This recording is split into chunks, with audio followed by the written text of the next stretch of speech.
Our next session is led by Mr. Suyog Shetty, CEO, Niveus Solutions, joining us here today. Ladies and gentlemen, he's going to lead us through unlocking the value of cloud through innovation. Over to you, sir. The stage is all yours. Hello. Good evening, everyone. It's a pleasure being here and being associated with ET. We've been working and associating with VT for at least a year now across various events.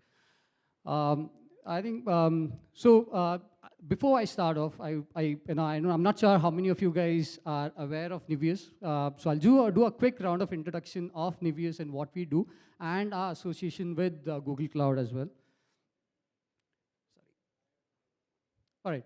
So we've been working with Google Cloud and the overall cloud space for the last 5 years. We are one of the exclusive partners for Google in India and working predominantly in India, helping customers in their digital journey, right from enabling them from taking from infrastructure, application, and data. The entire journey is what we today drive. We've been specialized by Google across infrastructure, application, and data based on the kind of work and the complex engineering we've been doing across various enterprises in India as well. We work with some of the large enterprises, especially in the FSI space, from the likes of ICICI, HDFC, LIC Housing, Dr. Reddy, and Mahindra, some of the organizations with whom we are working today. We are headquartered out of a place called Udupi and Mangalore. I think that's where we are headquartered, not in Bangalore. We have a large engineering team based out of Udupi now, considering the proximity to the talent what is available in that region as well. So that's a quick introduction, of Niveus. I think today I think what I would want to touch upon is the kind of perspective, as a partner, is something what I want to share with everyone over here. We've been in the space for the last 5 years. I think we have seen how a CSP has grown in terms of the kind of technology they have rolled out and the kind of adoption, this has taken place in various organizations, whether it's a digital native or, the larger enterprises, right? And I think there are a lot of learnings which I would like to share today, on how and what has worked for organizations during their cloud adoption, and what are the things which predominantly needs to be taken care during any cloud journey, right? And this experience has come because of the hundreds of migration, modernization which we've been doing across various organizations in the last 5 years. So just to touch upon, I'm going to pull up certain reports, which talks about, where we are in terms of the adoption of cloud. I think, today, prior to this session, there's a lot have been talked about AI, security, the value of cloud. But if you look at certain report, one of the reports from Canalys, I think it talks about how some of these businesses are going to evolve in the next 5 years, right?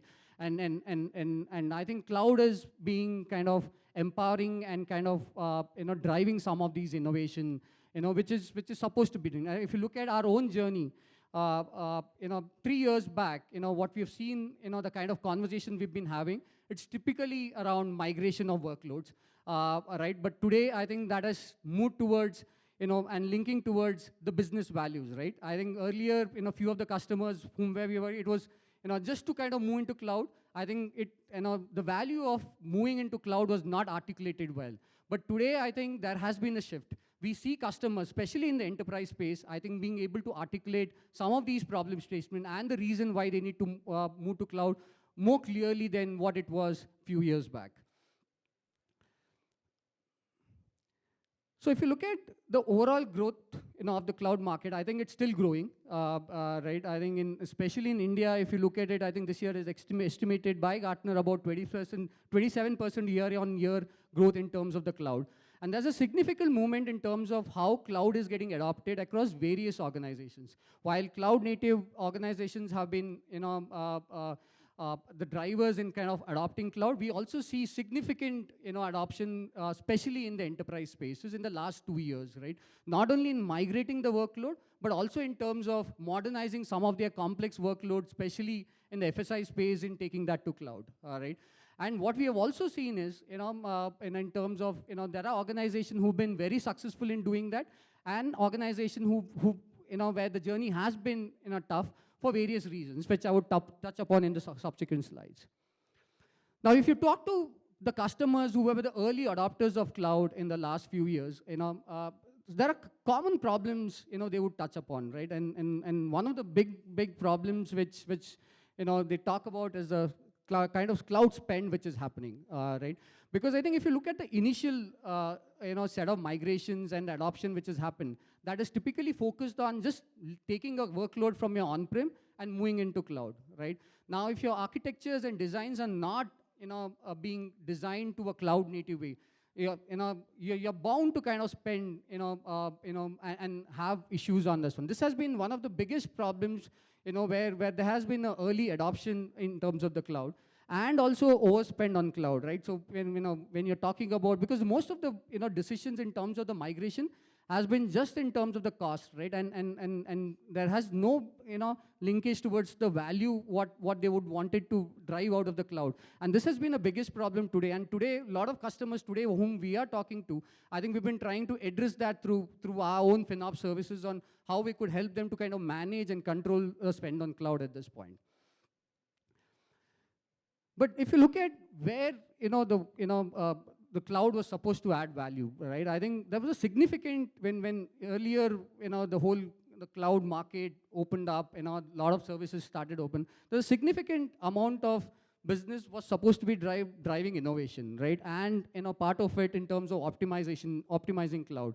But I think this hasn't happened, to an extent, what the report at least talks about. If you look at most of the things, it's on this part of it, right? I think the focus has predominantly been in terms of the optimization of this one, and lesser on the innovation and aspect of and driving the business value from the cloud. And this has been one of the main reason why the value what was supposed to be desired from the cloud adoption has not been coming out clearly in the various migration aspects.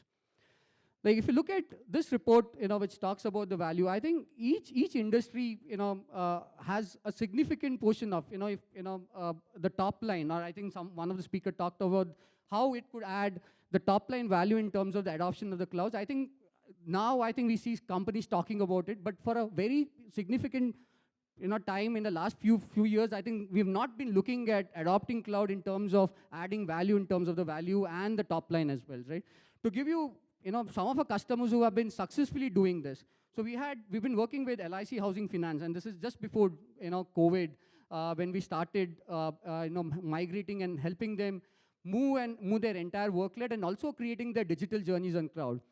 So if you know LIC Housing, most of them, the whole business, it's a agent-driven workforce, right? And a lot of them were driving that through the paperwork and manual processing of these loan.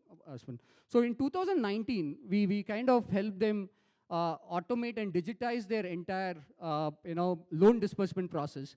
And I think, especially during COVID, I think we've been able to drive 2%, excess disbursement in terms of the whole loan disbursement, considering that the agents were not able to kind of meet the customer. Right? So that's the kind of value we've been able to drive out of cloud. But I think that was only successful because I think when we started off, we were very clear on what and why we wanted to kind of move to cloud. And hence, I think we've been able to articulate those problems total statements very clearly when we started working with LIC Housing Finance. So one of the key problems what we see typically in the enterprise space, during the cloud journey is how they look at the adoption of clouds, right? There are multiple departments, there are businesses, right? Everyone has their own, set of goals and agendas. When we start working with any of the enterprises, I think this is how, cloud has been thought through, right? And I think for us as partners, it becomes that much more difficult for us to kind of work across various departments, align all these teams together to kind of help them migrate it, right? This has been the biggest problem for us because everyone has been looking at cloud in a siloed manner, right? Whether it is from the infrastructure standpoint, modernization standpoint, or from the business standpoint of it, right? This has been the biggest challenge for us, right? And I think the time taken to kind of align each of these teams have been, the tougher job for us rather than, helping them in the adoption process itself. The companies where we've been very successful is where I think, everything is aligned to a business outcome. There are KPIs defined in terms of the, what they want to drive through these adoption. And I think it's been driven from a business value standpoint, right? And hence, whether it's from an infrastructure, whether it's from data application, or from, choosing whether you want to do a single or multi-cloud, it's all aligned to kind of driving it through a business outcome. So this has been an ideal case. And I think organizations like ICICI, HDFC Ergo, I think we've been very successful in kind of aligning and doing large-scale transformation to kind of drive these kind of a value with these organizations over here. I think this is one of the case studies which we've been very proud of. This is something which we did with Mahindra. And Mahindra has been a customer for about more than a year now. And this happened, this is a launch which we did for the Scorpio, which was launched last year, right? And I think the clear goal, as part of this whole, moving and selling cars online, and improving the overall customer experience was the key driver for kind of building this application and adoption of cloud in this case. And what we've been able to achieve with that was, I think we improved the overall experience of buying cars. And this is the first time in India where I think we've been able to sell cars online. And I think in the first 10 seconds of a launch, we've been able to kind of sell about 25,000 cars.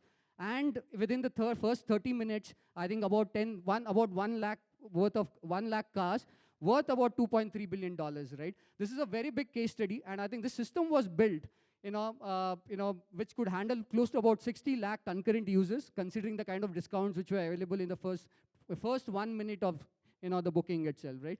I think these kind of case studies we've been able to talk about, considering that we've been able to articulate some of these outcomes, and why these adoptions are required for our enterprises. Just to summarize, just the last slide. I think just to summarize and conclude, the key learnings, based on our own experience, I think just, the companies where we've been very successful is where I think we've been able to articulate those KPIs, right? On why we need to move to cloud and what is the success matrix in terms of defining those journeys. That's the first things. I think it's important not only from a partner standpoint, but also from the enterprises. It's important to unlock the silos within the organization, because I think the third point, there needs to be a cultural shift in terms of some of these adoptions, right? And it cannot be done until and unless these barriers are broken. And to kind of conclude, I think financial operations of the cloud, the FinOps, the security, are not an afterthought. It has to be thought through right at the beginning of your adoption as well. So those are my final conclusions. Thank you again, for your time and listening to me as well. Thanks a lot.